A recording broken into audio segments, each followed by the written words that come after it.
It's called Why Jesus Matters.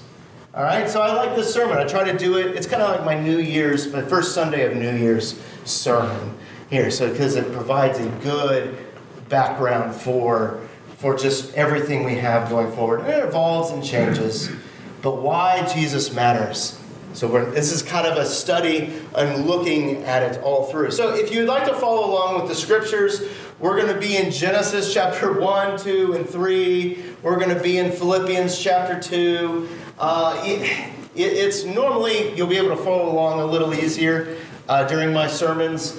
This one, I'm kind of going to be bouncing all over the place, but that's kind of where we're going to be. Even Revelation 21 if we get to it, right? So, so the way I'll begin this sermon officially is with the first words in Scripture. The first words in Genesis chapter 1. Bereshit bara Elohim va'et shamayim va'haaretz. In the beginning, God created the heavens and the earth.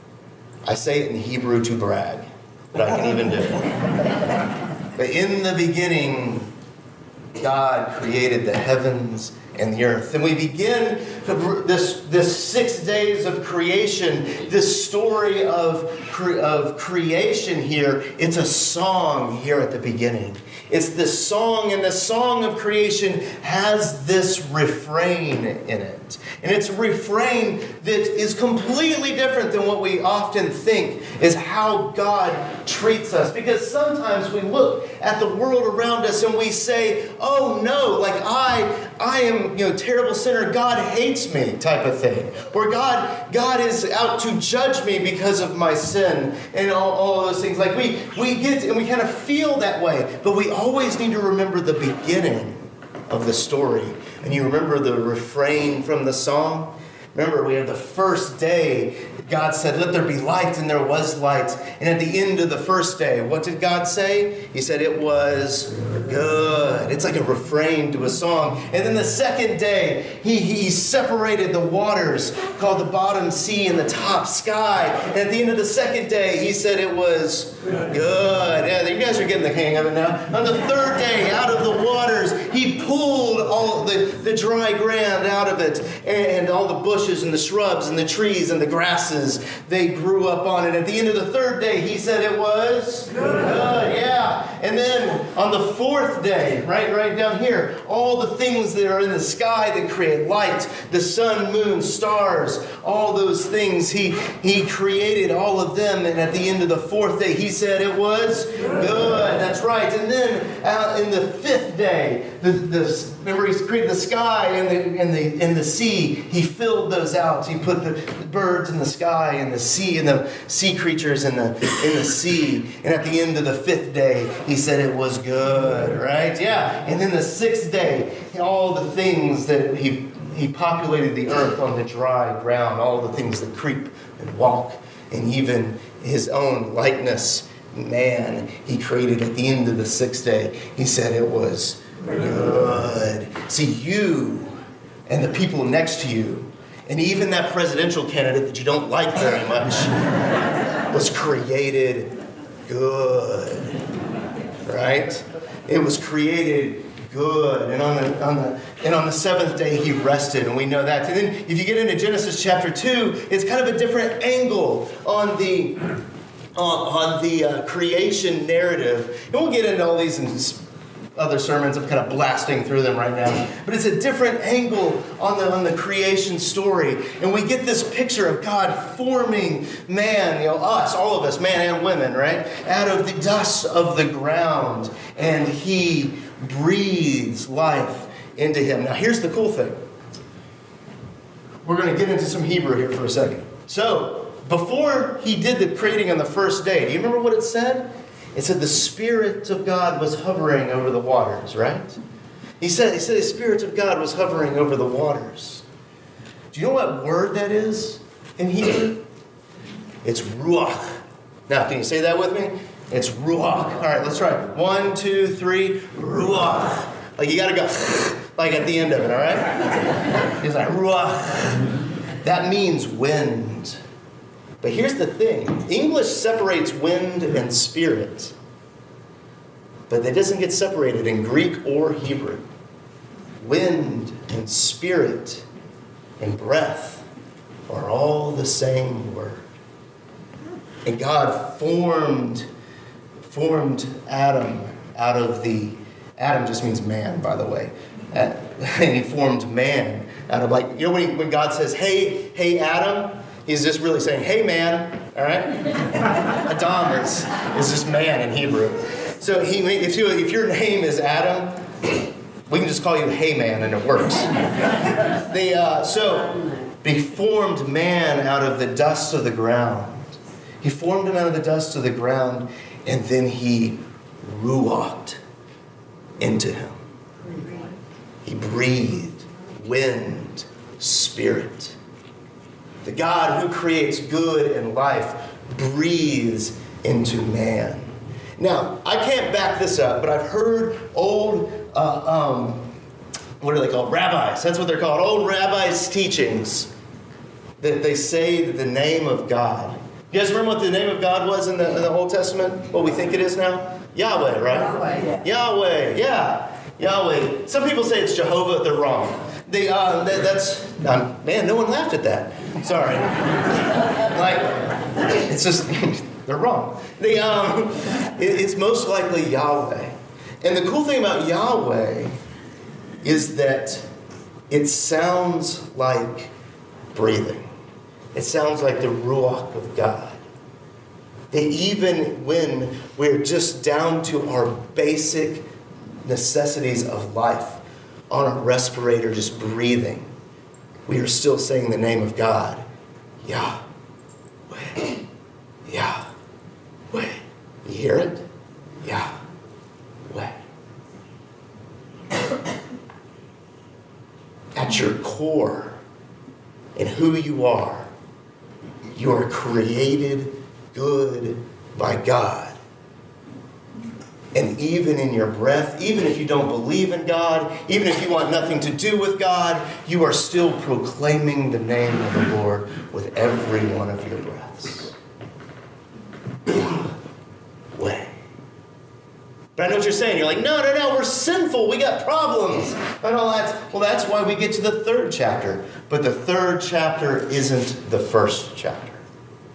Okay? So your sin and your disregard for God and how you like to pettily fight over politics, like with all your neighbors, that's not the first chapter. It's the third chapter. All right? So we get into the third chapter. And then we kind of know this. Like they're walking and talking and having communion with God. And they're not necessarily, they're probably eating and drinking with God, but they're like walking and talking with God in the garden. And God places some limits on them in the Garden of Eden. He says, don't go eat of the tree in the middle of it, but everything else you have free reign. And then they're walking and talking and just hanging out. And then the serpent shows up. Right? There's always that one kind of slimy guy, right? It's like, things were good until you showed up. The serpent shows up. And he goes up to Eve and he's like, did God really say that you couldn't eat of that tree in the middle of the garden? She's like, yeah, we can't eat it because if we eat it, then we will die. And he's like, did he really say that? Because he knows, and this is the key here in Genesis 3, the serpent says, did he really say that? Because he knows that if you eat it, then you will be like God, knowing good and evil. You'll be like God, knowing good and evil. When she saw the tree, she saw that it had really good fruit on it. I know it's an apple there. It says fruit, okay? So whatever. It's a fruit. She saw it was good for food. And she saw that it was good to gain wisdom. She saw that it was good to be like God. And that's our problem, isn't it? It's sometimes we like to be like God. We want to be God. We want to substitute ourselves for God in our own lives. We want to like have people do this. We do this all the time. We lift ourselves in God. Have you ever thought this? Because I know we have so much decorum amongst ourselves that we've never said this out loud. But have you ever thought this? Especially with the politics right now. Man, if people would just live and think like me, then this world would be fine, right? You've never said that out loud, right? Never, right? If people would just be like me, then things would be fine. So what you're saying is that if people would be like you and you're the ultimate judge, you're the ultimate God, then things would be fine, right? See, sin, the essence of sin is man substituting himself for God. Luther called it curling in. Where we curl in on ourselves and only our needs are what's wanted. So that gets us up to the Ten Commandments. The Ten Commandments. Now, what I'm about to say about the Ten Commandments is Luther's teaching on it. And I know many of you are good Lutherans in the room, and you remember all of Luther's teachings on the Ten Commandments, right? Yeah. Yeah, sure. You remember that, right? Like, I'm sure you were nothing like some of my confirmands that I have nowadays, and you just listened astutely the whole time, right? The Ten Commandments. A lot of times we view the Ten Commandments as like this list. Let's have the picture of the Ten Commandments. You know, with old Chuck there. We look at the Ten Commandments like it's a list. It's like, okay, well, I go to this. We go down the list. Like, yeah, I got that one. Ooh, I struggle with that one. But like, you get down the list, you're like, oh, I only missed 3 of them. I got a C. That's passing, right? Like, I think a lot of times that's how we treat the Ten Commandments. But here's the thing: the Ten Commandments, we all struggle with all of them. And here's the thing with the Ten Commandments. Do you remember what the first one is? Does anyone remember what the first one is? Yeah, don't have any other gods, right? Don't have any other gods. Now, some of you may have grown up in a Baptist church or Pentecostal or something like that. That's fine. Well, we have a different list than you grew up with, all right?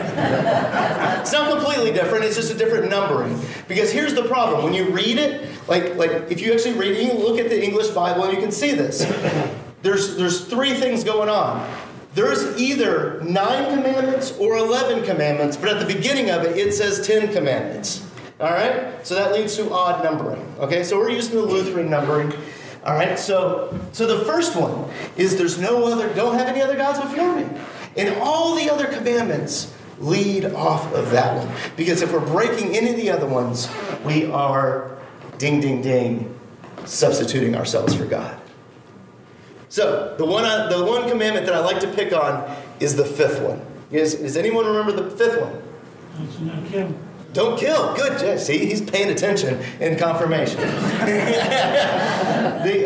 Don't murder. Don't kill. And I think a lot of times we're like, most of us at least, are like, got that one. That one's in the book. Don't have to worry about that one. But do we need to worry about it? Do you guys remember what Luther taught on it? Because Luther's teaching is strangely like Jesus in Matthew chapter 5. You've heard that it was said of those of old, you shall not murder, but whoever murders will be liable for judgment. But I tell you, and I say to you, that anyone who is angry with his brother will be liable for judgment. Have you ever been angry with anybody? Oh, yeah. A few people. Yeah, a few people, right? Yeah. Have you been angry with somebody? Been angry with your brother? Been angry with those dumb people on the other side of the aisle from you?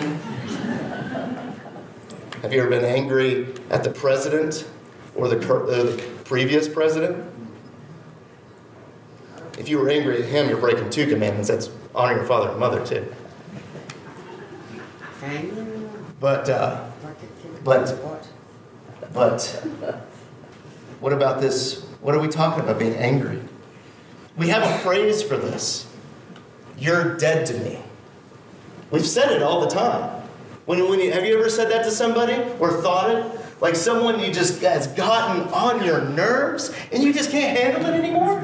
You're just like, why are you around? Like, you are just negative. Like, I just get angry being around you. I can't believe that you're around over there. And it's just like, or they do something to you, and you're just like, you're dead to me now. And the thing is, we have to look at the essence of what we are saying when we say that.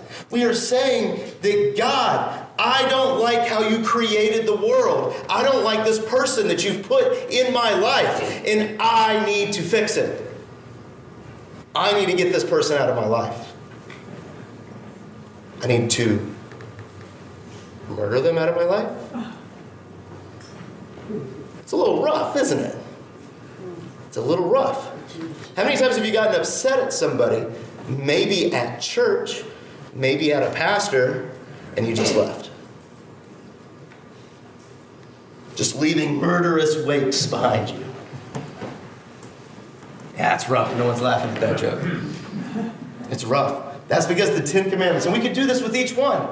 We could pull it down and we could say, man, I am guilty of all of these. It's not about, it's a checklist about how we could be better than our neighbor. And then we can go, really, George, you need to shape up. You need to at least get a C like I am. Like, no, we realize that the Ten Commandments are actually a mirror. They're a mirror that shows how we are substituting ourselves for God. God, I'm not happy with how you created the world. I need to fix it. You see it? So one of the fixes in the Old Testament was the sacrificial system. And they would take this spotless goat. By the way, this is a photograph of a sacrifice being done back in the day. It's a joke. But they would take the sacrifice and they take the spotless sheep or bird or something, this perfect animal, and they would put it on the altar and they would sacrifice it. And the idea behind the sacrifice would be, God, this should be me. This should be me. It should be me on this table. That was the idea behind the sacrifices. That should be me. And it would create a clean spot. It would create life. We just create life. So moving forward. So remember at the beginning of the problem in Genesis chapter 3, it's our sin, but our sin is what leads us to the actual problem, and that's death. And we have this sacrificial system, and we're just people that tend to be about death because we keep substituting ourselves for the true one that has life. But remember that song that we sung at the beginning? That song that had this refrain of, it was good, it was good, it was good. Suddenly that refrain began to get loud again. And when God came as one of us, named Jesus, Yeshua, right? Named Jesus, that refrain started to grow louder and louder. I mean, Jesus turned water to wine, and it was good, right? That's good. He turned water to wine. He made the sick well. He gave sight to the blind. We start hearing this refrain that it was good, that it was good, that it was good. And all these things going forward here. And that's when we get to Philippians chapter 2. And I have it here. Philippians chapter 2 is this awesome chapter in Philippians. And it says, Jesus, who, being in the very nature God, did not consider equality with God something to be used to his own advantage. You see that Jesus, who was God, did not consider that to be used to his own deal. I mean, we are not God. We are the created time, and we are the image of God, and oftentimes we try to elevate ourselves above the Creator, right? Jesus never did that, but rather he made himself nothing. We always are trying to make ourselves something, trying to make a name for ourselves, right? But he made himself nothing, taking the very nature of a servant, and being made in human likeness, and being found in appearance as a man. He humbled himself and became obedient to death, even death on a cross. So I've had a lot of people ask me over the years, like, what does it mean that Jesus came to this world? I think we don't really understand what it meant, because Philippians here is talking about how he humbled himself and all of that. I compare it to Legos. Now, did anyone play with Legos growing up? They didn't have them, did they?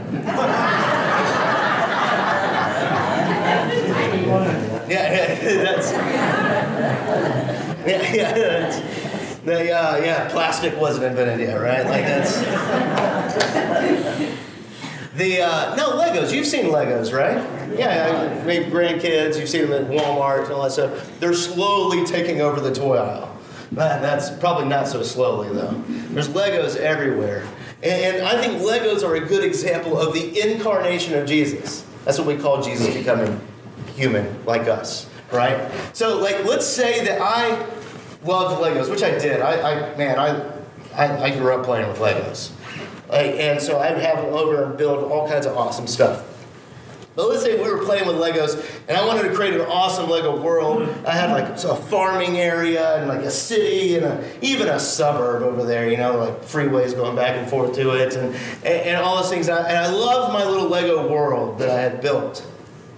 And I was like, I really want to be a part of this world. What would I have to do to become part of that Lego world that I created? What do you think? Well, you'd have to shrink, right? Like that's shrink or something like that. But if I just shrunk myself down to that size, would I still be part of that world, or would I be some weird thing? You have to become plastic. You'd have to become plastic, right? You have to become like the little Lego man. Now, there's some serious limitations. Now, what would happen? So he's got like a woo face on right now, right? What would happen if he wanted to change his facial expression? What if he was happy for some reason? What would have to happen? You have to take off his head and put a different one on. I can tell you guys have low Lego experience. Or how about his pants? Kids, what would he have to do if he wanted to change out of his orange pants? He has to take off his legs, right? And put an entirely different set of legs on so he could wear shorts so he could go to the beach, right? Like, what would happen if his arm or his head was itching?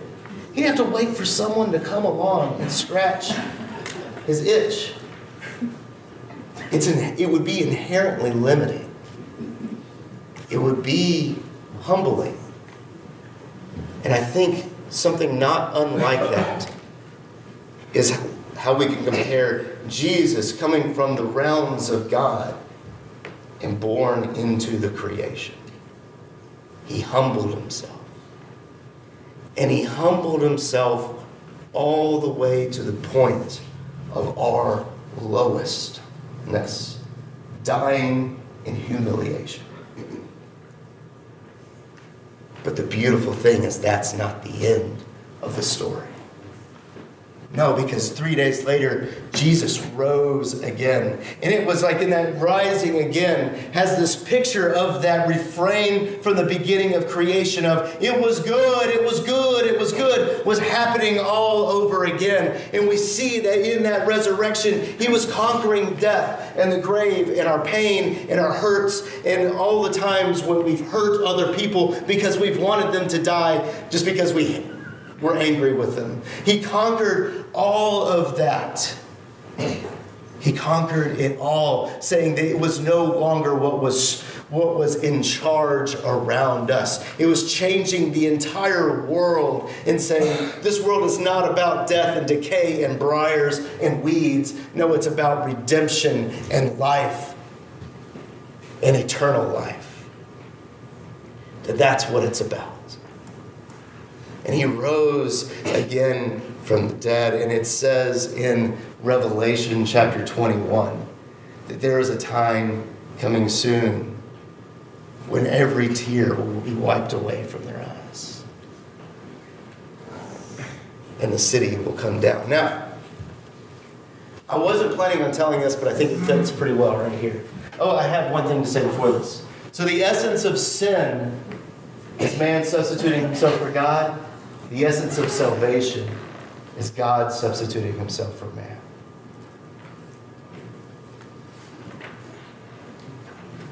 That's the essence of salvation.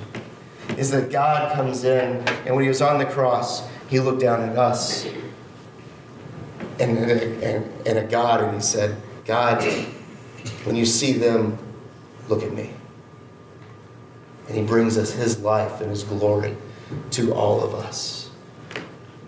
Now, I hear what you're saying. You're like, oh, this sounds all great and dandy and all that, but what about the pain that I still feel?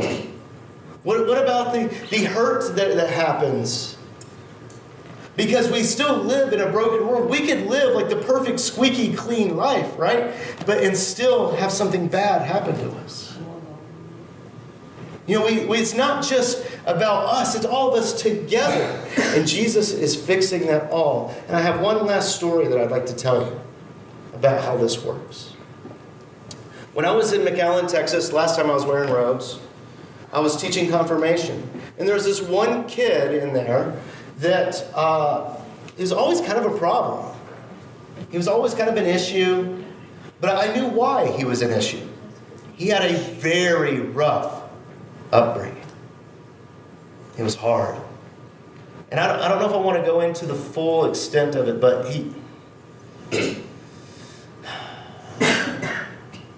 I'm debating. He watched his dad commit suicide and take his mom with him. And I knew that. And the thing in confirmation, and that's pain right there. That's hurt. And the thing with confirmation that I have the kids do is they have to choose their own confirmation verse. And I give them a lot of time to do it. But what I find is, even if they do it on accident, somehow God works through them. And their verses are always about who they are. And I remember, and I have these little interviews with the kids, and we write their faith papers together. And this kid comes in, and his verse was Revelation 21. Like 22, I think is the verse. Where it said there will be a time coming soon when there will be no more crying or pain or tears, because the old order of things has passed away and the new has come. I almost couldn't be in the room. Because that verse meant something. That kid just he was a problem all year, and he got it. And he got it.